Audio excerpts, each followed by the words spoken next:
After work, I still sit in the car for an hour, and at home, I tell everyone I'm stuck in traffic. And strangely enough, this is the happiest part of my day. After work, I park a couple of blocks from home, turn off the engine, and just exist without music. Sometimes I turn on a podcast, sometimes I just look at a leaf fallen on the windshield, right in the family chat again. Traffic jams. And I sit there like a raccoon who just pretends to be an adult. Handling life. It all started with a tough week. I told myself I needed 5 minutes just to breathe out and not bring work home. 5 minutes quickly turned into 15, and then into an hour. Now this quiet metal box is the only place where no one demands anything from me. However, there is something unpleasant to admit. I missed family dinners. I ignored calls. And came home with a tired smile and the usual excuse about a stalled truck. Because there is always some stalled truck somewhere. Even if I wasn't anywhere near the highway. I am not cheating on my wife. I'm not looking for a new job. I'm just exhausted and addicted to the feeling that no one can reach me. And I'm also afraid that if I say directly I need an hour for myself, it will sound like I don't love you. So I chose the cowardly way. Silence and excuses. It seems like a small thing, but no. Such behavior undermines human trust. I hear it in the short pause before they answer me. Okay, I admit it because I don't want the happiest moment of the day to be me hiding from everyone. In the car. I am going to tell the truth and ask for real personal boundaries. Give me 1 hour after work to put my phone on Do Not Disturb, and then I will return to the family fully. If refused, well, at least I will finally be honest. And if anyone has the same habit of sitting in the car, know this: you are not a monster. Silence just feels completely different when it's not stolen. Not getting married turned out to be the best decision of my life. I am 29 years old, my partner is 28. We met 8 years ago, just before I graduated. Almost immediately we found common ground. A few months after graduating, she moved in with me together with her 3-year-old son. Right after university, I started earning just over $100,000 a year working at a big bank. Then I started my own business and made a very successful career. My income was more than enough for the three of us. So I calmly let her stay at home, pursue hobbies, and volunteer. I thought everything was fine with us. For the last 4 years, she has been pushing me to get married, but the perfect moment never came. I wanted to first get my business on its feet. And it seemed like she was fine with that. Last week she asked me what I thought about open relationships and what about making ours like that. I understood why she asked. I travel a lot for work, and most likely she wanted some fun on the side while I'm away. Damn, maybe she already has someone? At that moment, I realized everything between us was over, but I decided to first find out how deep I was involved before putting a full stop. I arranged to meet with a lawyer whom my friend knew. And, I admit, I was scared. I had heard a lot of stories about how men get ripped off after divorce. So I went to the lawyer thinking I'd lose half of everything or even more. At first, things looked so, but then he asked, "How many years have you been married?" When I said we weren't married at all, he called me the luckiest bastard whoever came into his office. We don't have such a legal concept as common law marriage. Which means when we break up, she will get exactly nothing. Zero, nada. Absolutely nothing. Now I'm just waiting for the right moment to tell her everything between us is over. But I can say one thing, not getting married turned out to be the smartest decision of my life. I caught my mom, who I used to think was an angel, cheating on my dad. Now I can't stand her and think she's a sociopath. I grew up, like most sons, just adoring my mother. She was caring, kind, beautiful, successful, and smart a person I wanted to be like as a child. But I didn't see her true nature, and over the last 3 years, I began to hate her. She's selfish, manipulative, two-faced, and generally a bad person. It's hard to accept when you've worshipped her for 25 years. It's strange to realize that you truly get to know your parents only as an adult. This will be a long story, and if at least one person reads it, it means I'm not writing it in vain. I just need to vent. My parents are now over 50. Dad is a very successful business owner. A great person, a wonderful father to me and my sisters. And he is also an excellent husband, way better than my mother deserves. They've been together since school. In 10th grade, Mom literally pushed a girl out of his Jeep and sat in herself because she wanted to be with him. The first warning sign. Dad has always been softer, and she more aggressive, which is obvious. He did everything she asked. Whatever she wanted, she got. His brother and even I teased him that he was whipped. When I was 13, they got into debts of more than $90,000 because Mom wanted a big house, Mercedes, and other things they couldn't afford at the time. We went on expensive vacations that she organized, went to restaurants we couldn't really afford. The only thing my dad ever insisted on was his annual deer hunting with friends 3 weekends a year. And even then, Mom constantly complained that she wasn't taken with them. She always had to be at the center of everything he did, without exception. But it wasn't this that opened my eyes to who she really is. 4 years ago, I was preparing for my wedding with my current wife. Mom suggested we all go motorcycle riding for the weekend. I often ride with my dad. And she wanted to bring along her former colleague, let's call him James. She explained that he was going through a tough time after a divorce and needed a distraction. We went, and overall it was fun, but everything felt kind of strange. The group was a mom, dad, my fiancé, and James. The whole dynamic and atmosphere around this old friend of Mom's were weird somehow. He was a nice guy, tall, good-looking, wealthy, and strong. The dude was divorced. He had 2 kids from his ex-wife, about my age. But what bothered me most was that he was constantly taking photos of my mom and dad. It felt creepy to me. Anyway, nothing special happened on that trip. But after that, Mom started acting strangely. And the first to notice it were Dad and my older sister. At the time, I was living with my fiancé on the other side of the city. And my sister lived with our parents because she was doing her master's degree. And had recently divorced after a year of marriage. Her husband was addicted and spent all their money. A couple of weeks after our motorcycle trip, my fiancé, sister, Mom, and I went to an Incubus concert. Mom was acting weird there. She wanted to smoke weed, got drunk on beer. That was so unlike her. Overall, she was different, as if suddenly turned into a completely different person. About 10 minutes after the concert started, she said, "I'm going to get a beer." She left and disappeared for an hour. About 45 minutes later, I got worried and went looking for her but came back empty-handed. I asked my sister if she tried calling her. She rolled her eyes and said, "I didn't even try. She's probably calling James. Why the hell?" And then she dropped on me that she and Dad suspected Mom was having an affair with him. Sister explained that Mom behaved suspiciously. Changed the password on her phone and iPad. Leaves the room to talk on the phone and whispers. She even put a damn jar with stones on her phone while sleeping, to wake up if someone touched it.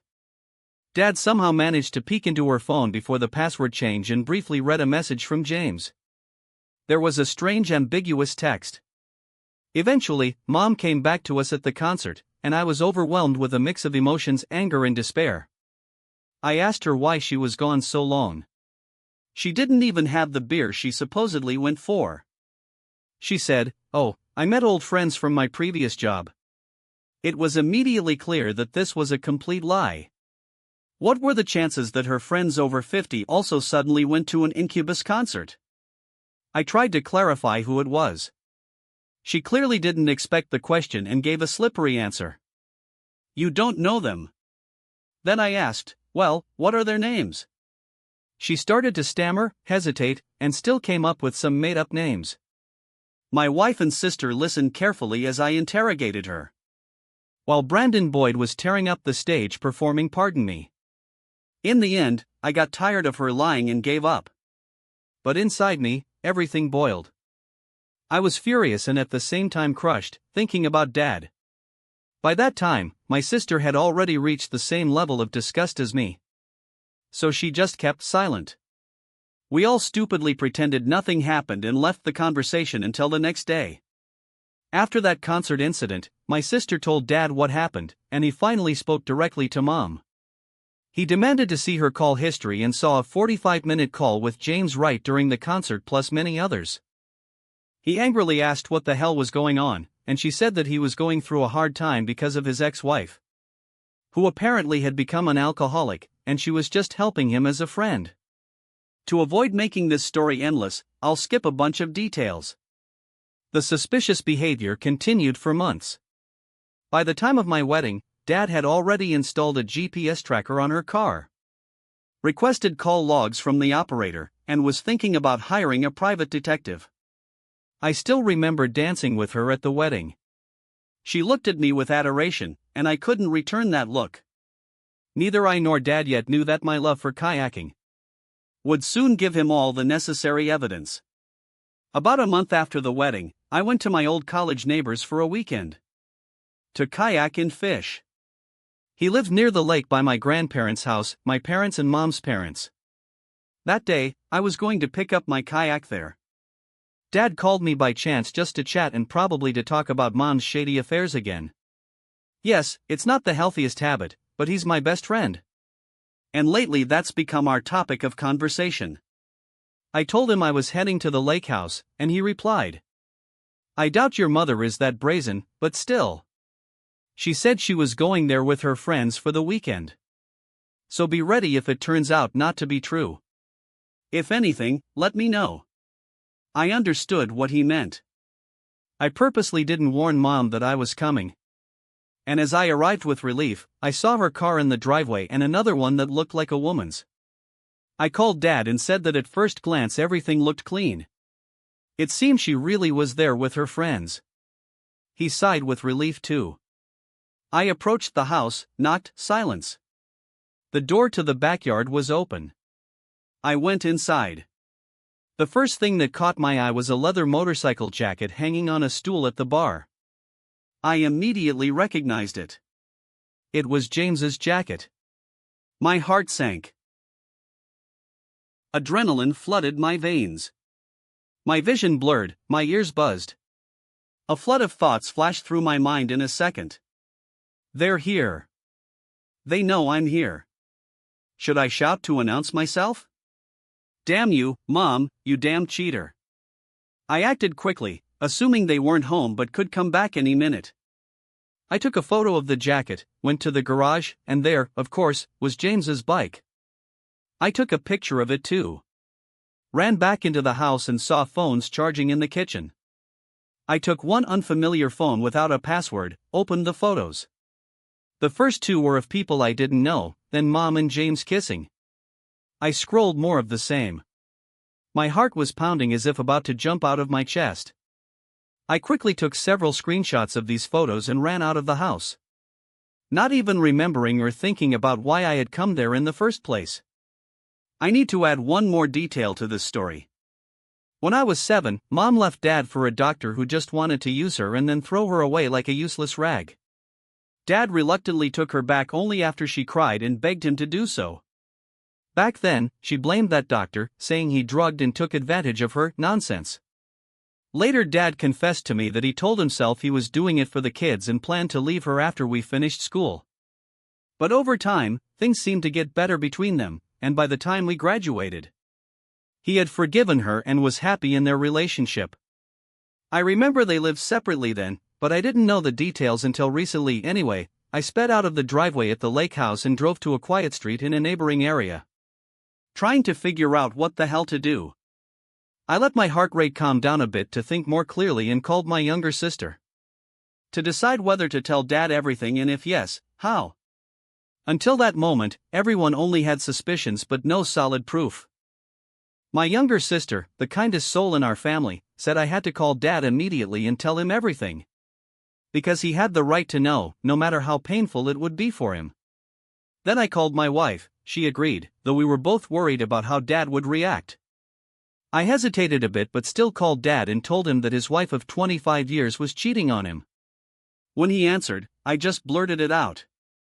James is here. I have proof. Mom is cheating on you. I didn't know how to say it softer, so I just laid out the facts. He was as shocked as I was.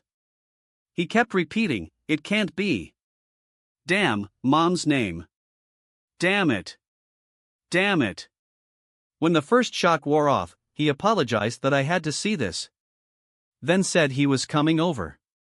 It was a 3-hour drive, and he said he'd meet me at my friend's place. I immediately called my uncle, Dad's twin brother, and my other best friend and told them everything.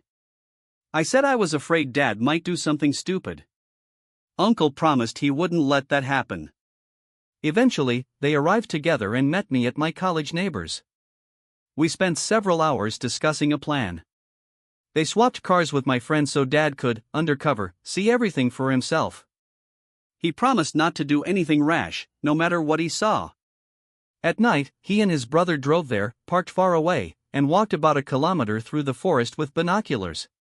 He hid behind trees and saw them on the terrace with another couple. They were drinking wine.